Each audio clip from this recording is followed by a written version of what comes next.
pagbibiro, walang eme talaga to. Nung una kong, kasi syempre magkasama naman kami sa tent. So nakikita ko siya, nagkakausap kami. Pero nung nakatalikod siya na isang beses, tapos syempre nakakap siya, ganyan. Alam mo, sabi ko kay Miss D, sino po yung artista natin yung lalaki?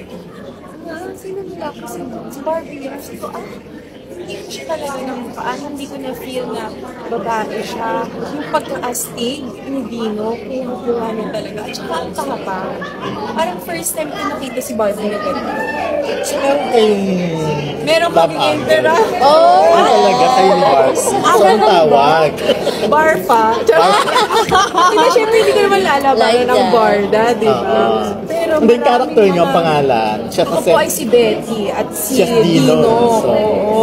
Kasi dahil siya syempre sa pagka-obsessed ko kay Carding, which is si David Licaco, may mga bagay ako magagawa na hindi natin naaasahan. Which is, nandun nga palagi kasi si Dino din sa istorya. Palagi ko din siya nakikita.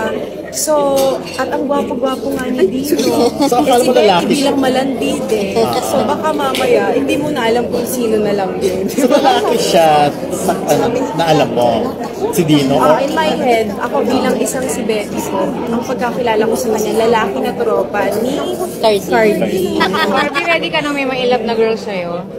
Ayun na nga. Ayaw ngayon pala, yung reaction mo doon. Actually, ngayon pala. Si Pogi Faith mo pa, nga. oo.